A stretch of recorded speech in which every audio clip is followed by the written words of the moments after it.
प्यारे बच्चों नमस्कार, कैसे हैं आप लोग। आई होप कब लगे होंगे आपकी जो स्टडी चल गई बहुत बहुत बेहतरीन चल गई। तो आज के क्लास में बात करने वाले हैं क्लास 12 के, याद रखिएगा बायोलॉजी को तमाम क्वेश्चन जो आपके एग्जाम में टकराने वाले हैं। बाबू आप जो है 2 फरवरी के दिन, याद रखिएगा बाबू 2 फरवरी के दिन जा रहे हो परीक्षा देने, तो इस क्लास को अच्छे तरीका से देख लेना, क्योंकि इस क्लास से काफ़ी सारे क्वेश्चन जो है आपके एग्जाम में रहने वाले हैं। तो आप अच्छे तरीका से एक एक क्वेश्चन को देखेंगे, सारे क्वेश्चन को देखेंगे, कोई भी क्वेश्चन को न छोड़ेंगे, ठीक है ना। तो चलिएगा बिना टाइम का क्वेश्चन की तरफ बढ़ते हैं। इससे पहले तुम सब क्लास को लाइक नहीं किया तो क्लास को लाइक करके और चैनल को सब्सक्राइब कर लेना है, ठीक है। चलो एक एक क्वेश्चन का आंसर देना और हमारे साथ ही आंसर देना बाबू, ठीक है। चलो कहा जा रहा है, देख कहा जा रहा है ना, इनमें से नर युग्म से संयोजन कर भ्रूण पोष बनाता है। कौन सा होता है? नर युग्म से संयोजन कर भ्रूण पोष को बना लेता है। तो कहिएगा सेकेंडरी न्यूक्लियस होता है, यानी द्वितीयक केंद्र होता है। ऑप्शन डी हो जाएगा, ठीक है ना। 1 का ऑप्शन डी हो जाएगा बाबू, याद रखिएगा, ठीक। अगला क्वेश्चन की तरफ बात करते हैं और देख यहाँ 2 नंबर क्वेश्चन का में कहा जा रहा है स्तनधारी के शुक्राणु के मध्य भाग में क्या पाया जाता है। स्तनधारी के शुक्राणु के मध्य भाग में पाया जाता है, वो क्या पाया जाता है? कहिएगा सर माइटोकॉन्ड्रिया पाया जाता है। ऑप्शन सी हो जाएगा। 2 का ऑप्शन जो बच्चा बीटीएससी टिक आउट कर रहा है बिल्कुल से हो जाएगा, याद रखिएगा, ठीक है। अगला क्वेश्चन यहाँ से देखो, यहाँ 3 नंबर क्वेश्चन में कहा आ रहा है ना बाबू, एक जिन जोड़ा दूसरे जिन जोड़ा के प्रभाव को दबा देता है। इस प्रकार की घटना को हम लोग क्या कहते हैं? उसे हम लोग याद रखिएगा एपिस्टेटिस कहते हैं। ऑप्शन ए हो जाएगा, ठीक है। 23 का ऑप्शन जो बचवा ए टिक आउट करे बिल्कुल सही होगा बाबू, याद रखिएगा, ठीक है। बाबू क्लास को लाइक करते रहना है, क्या करना है? क्लास को लाइक और चैनल को सब्सक्राइब करते रहना है, ठीक है ना। चलो आज के क्लास को तमाम क्वेश्चन देखेंगे जो आपके एग्जाम में लड़ने वाला है। कहा सर के डीएनए अणु में साइटोसिन 18% है, तो एडेनिन की प्रतिशत जो जाएगी कितना हो जाएगा? कहिएगा गुरुजी 32%, यानी ऑप्शन क्या हो जाएगा? डी हो जाएगा। 4 का ऑप्शन जो बचा डी टिक कर रहा है बिल्कुल सही हो जाएगा, ठीक है। चलो इसका आंसर लगा बाबू, क्या हो जाएगा? देख बाबू कहा जा रहा है ना कि बढ़ता त्वचा कैंसर एवं उत्परिवर्तन की दर अधिकता किसके कारण होता है? किसके कारण होता है? जल्दी से लगाओ ना। 5 का आंसर क्या हो जाएगा? तो ओजोन की परत की कमी के कारण, यानी ऑप्शन बी हो जाएगा। 5 का ऑप्शन बी होगा बाबू, याद रखिएगा, ठीक है। चलो यहाँ जो है 6 नंबर क्वेश्चन में कहा जा रहा है ना, बिडाल परीक्षण किसकी पुष्टि के लिए किया जाता है? बिडाल परीक्षण जो होता है किसकी पुष्टि के लिए किया जाता है? आप कहेगा गुरुजी हम जानते हैं, जो किया जाता है टाइफाइड के लिए किया जाता है। ऑप्शन बी हो जाएगा, ठीक है ना। 6 का ऑप्शन बी हो जाएगा, याद रखिएगा, ठीक। अगला क्वेश्चन की तरफ बात करते हैं और यहाँ जो है 7 नंबर क्वेश्चन में देखिए बाबू क्या कहा जा रहा है। कहा जा रहा है कि संलग्नता समूह की संख्या उस कोशिका के लिए क्या होगी जिसमें 2n बराबर जो है कितना है? 14 है। तो काटेंगे तो n बराबर कितना हो जाएगा? 7 हो जाएगा, यानी ये ना हो जाएगा, ऑप्शन सी हो जाएगा बाबू, याद रखिएगा। देखो तो इतना आसान क्वेश्चन, बहुत आसान क्वेश्चन रहता है बाबू, लेकिन तुम सब देखता नहीं है, ठीक है। अच्छे तरीका से देखो, ठीक है। आपके एग्जाम इस टाइप का क्वेश्चन बहुत सारा आता है, तो आपको देखना होगा, ठीक है। चल बाबू इसका आंसर लगाओ, क्या हो जाएगा? कहा जा रहा है ना, देख बाबू बुचेरिया, कहा जा रहा है कि बुचेरिया बैक्ट्रोफिट जो आदमी में फलेरिया रोग पैदा करता है उसे उस समूह को क्या कहते हैं? वह समूह को हम लोग क्या कहते हैं? तो उस समूह को हम लोग याद रखिएगा बाबू कहते हैं हेलमिंथ के कारण होता है, ठीक है। हेलमिंथ के कारण होता है। ऑप्शन क्या हो जाएगा? डी हो जाएगा। 8 का ऑप्शन डी हो जाएगा बाबू, याद रखिएगा, ठीक है। अगला क्वेश्चन की तरफ बात करेंगे बाबू। अगला क्वेश्चन का आंसर तुम सब लगाना। कहा जा रहा है जिब्रेलिन क्या है? और बाबू हम लोग जो है ना 10 क्लास से ये क्वेश्चन देखते आ रहे हैं, पढ़ते आ रहे हैं कि जिब्रेलिन जो होता है एक प्रकार का हार्मोन है।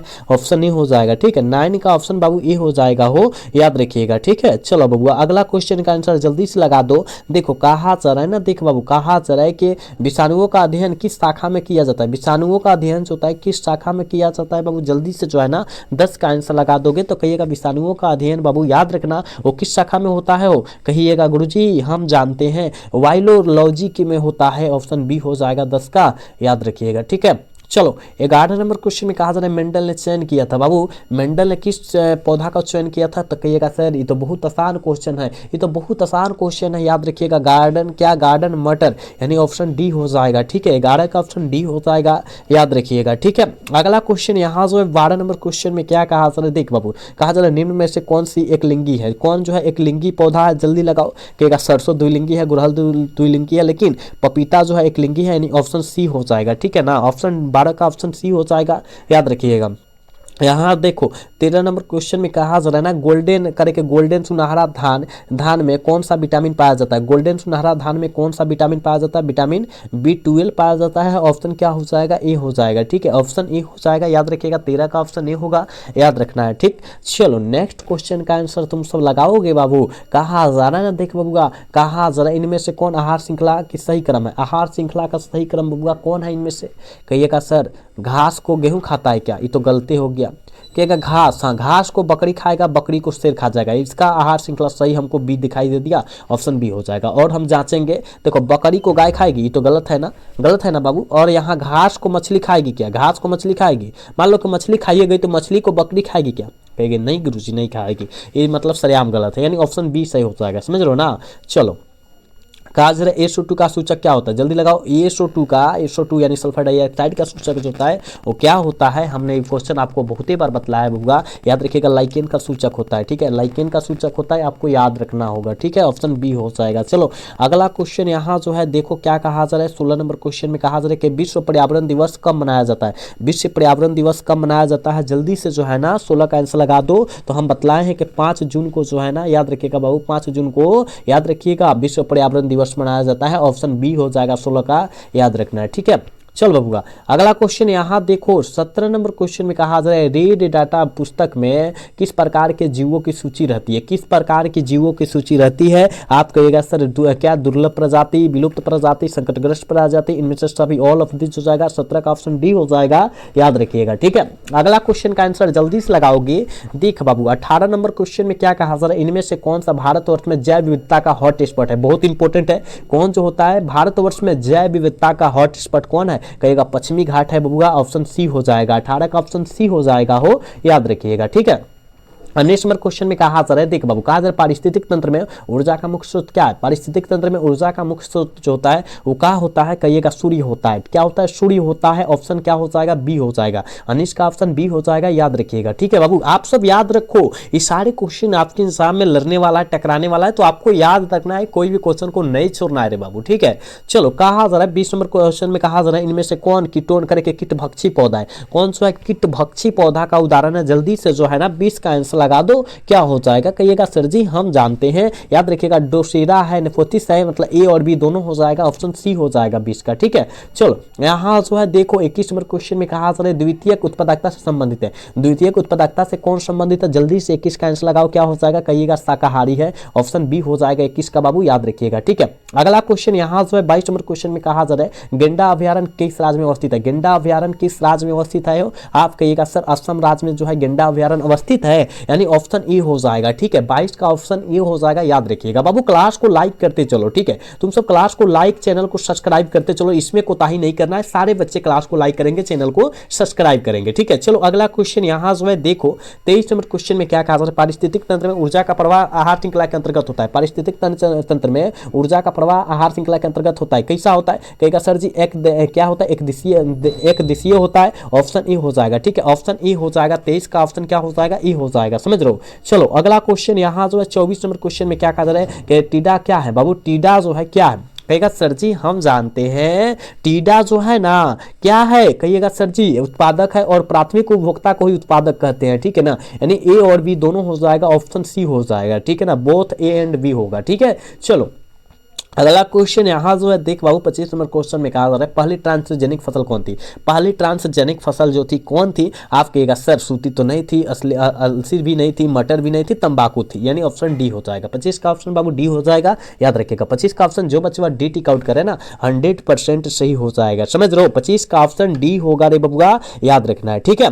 चलो बबुआ अगला क्वेश्चन का आंसर तुम सब लगाओगे।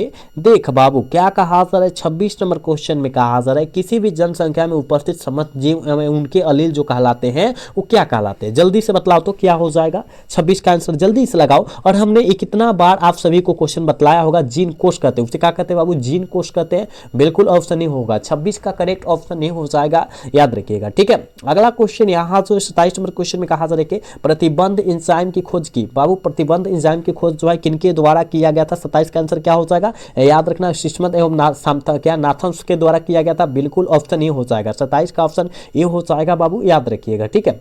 अगला क्वेश्चन 28 नंबर क्वेश्चन में कहा जा रहा है मिट्टी को उपजाऊ बनाने में सहायक होता है। बाबू मिट्टी को उपजाऊ बनाने में कौन सहायक होता है? कहेगा सर मिट्टी को उपजाऊ बनाने में जो सहायक होता है ना वो जैविक खाद होता है। जैविक खाद का मतलब समझते हो बाबू? जैविक खाद का मतलब जो होता है पशुओं का मल मूत्र। जैसे गाय है, भैंस है और बकरी है, इसका मल मूत्र का जो हम लोग खेत में छिड़काव करते हैं ना, तो वहां पर उससे हम लोग जैविक खाद कर सकते हैं, ठीक है ना। ये जैसे कि केचुआ जो होता है, केचुआ से खाद बनाया जाता है, उससे हम लोग जैविक खाद कर सकते हैं, ये भी याद रखना, ठीक है ना। यानी ऑप्शन क्या हो जाएगा, बी हो जाएगा। ये मिट्टी को जो है ना, उर्वरकता को जो है ये नष्ट नहीं करता है, उसको जो है मतलब उपजाऊ बनाने में सहायक होता है, उसमें फसल लगा रहता है, उसको उपजाऊ बनाने में बड़ी सहायक होता है जैविक खाद। ऐसे खाद छींटने से जो है क्या होता है बाबू, खाद समझते हो ना, जैसे यूरिया, डीएपी, इससे क्या होता है, खेत का जो होता है बहुत सारे नुकसान होता है, उसमें के नमी खत्म कर देता है, उसमें के कीड़ों को मार देता है, जिससे कारण फसल नहीं हो पाता है, ठीक है ना। 1-2 साल अच्छा से होगा, उसके बाद नहीं होगा, ठीक है। उसे हम लोग क्या कहेंगे, जैविक खाद नहीं करते हैं, ठीक है ना। चलो इसका मतलब क्या हो जाएगा, पीसी कल्चर मतलब मत्स्य पालन किससे संबंधित होता है, पीसी कल्चर यानी मत्स्य मतलब मछली पालन। तो मछली कहाँ पाला जाता है, जल में पाया जाता है, यानी जलीय जंतु है, ऑप्शन बी हो जाएगा, ठीक है ना। 29 का ऑप्शन बी हो जाएगा, वो याद रखना, ठीक है। चलो अगला क्वेश्चन यहाँ जो है 30 नंबर क्वेश्चन में कहा जाता है मलेरिया रोग फैलता है। बाबू मलेरिया रोग जो होता है वो किस मच्छर को काटने से फैलता है, तो कहिएगा सर हम जानते हैं, बहुत ही बार बतलाए हैं आपके, मलेरिया जो फैलता है मादा एनोफिलिक मच्छर को काटने से फैलता है, ऑप्शन सी हो जाएगा। 30 का ऑप्शन सी हो जाएगा, याद रखिएगा, समझ लो ना। 30 का ऑप्शन क्या हो जाएगा, सी हो जाएगा, याद रखना, सारे क्वेश्चन को याद रखना है रे बबुआ, ठीक है। चलो एड्स जो होता है, विश्व एड्स दिवस कब होता है, कब मनाया जाता है, जल्दी बतलाओ।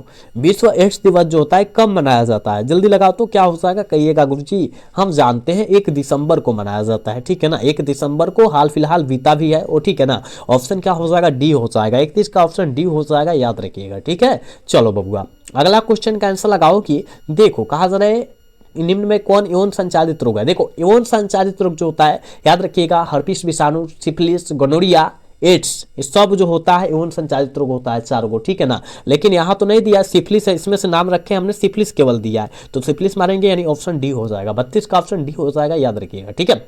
अगला क्वेश्चन देख बाबू, यहाँ 33 नंबर क्वेश्चन में कहा था एंट अमीबा जो होता है इनमें से क्या है, एंट अमीबा इनमें से क्या है, तो कहिएगा गुरुजी हम जानते हैं प्रोटोजोआ है। क्या है, प्रोटोजोआ है, ऑप्शन सी हो जाएगा, ठीक है। 33 का ऑप्शन सी हो जाएगा, याद रखिएगा। अगला क्वेश्चन यहाँ 34 नंबर क्वेश्चन में कहा जा रहा है तितली एवं पक्षी के पंख है। बाबू तितली एवं पक्षी के पंख जो होता है कैसा होता है, देखो इसका जो होता है उड़ान कार्य सेम होता है, लेकिन इसका संरचना जो होता है अलग अलग होता है। संरचना मतलब समझते हो, आकार है ना, आकार। तो तितली का जो होता है आकार बड़ा होता है, छोटा होता है, और पक्षी का आकार जो होता है बड़ा होता है। तो इसका पंख भी होता है, दोनों का पंख होता है, कार्य सेम होता है, उड़ान करती है, लेकिन इसमें इसका आकार जो होता है अलग अलग होता है, ठीक है। तो इससे हम लोग क्या कर सकते हैं, समृद्धि अंग कर सकते हैं या असमजात अंग कर सकते हैं, ठीक है। यानी ऑप्शन बी हो जाएगा 34 का, याद रखिएगा, ठीक है। चलो आज के क्लास के लास्ट क्वेश्चन है बाबू, 35 नंबर क्वेश्चन है, कहा जा रहा है बबुआ, कहा जा रहा है कोरक की गुहा कहलाती है। ये बहुत इंपॉर्टेंट क्वेश्चन है हो, कोरक की गुहा जो कहलाती है क्या कहलाती है, हमने बतलाया था बाबू कि कोरक की गुहा जो कहलाएगी बबुआ सिलोम कहलाएगी, ऑप्शन बी हो जाएगा 35 का, याद रखिएगा, ठीक है। बाबू हम आपके बीच 35 क्वेश्चन और तमाम क्वेश्चन कराए हैं जो आपके एग्जाम में टकराने वाला था, ठीक है। तो आप अच्छे से 35 क्वेश्चन को देखिएगा, इससे बाद जो है हम लोग 70 क्वेश्चन लाने का कोशिश करेंगे, ठीक है ना। तो आप जो है 35 क्वेश्चन को अच्छे से याद कर लो, एक भी क्वेश्चन को न छोड़ना, ठीक है ना। तो आज का क्लास जो है कैसा लगा कमेंट करके जरूर बताइएगा, अगर अच्छा लगा होगा तो चैनल को सब्सक्राइब और वीडियो को लाइक करना न भूलिएगा। मिलते हैं अगला सेशन में, जय हिंद, जय भारत, टाटा, बाय बाय।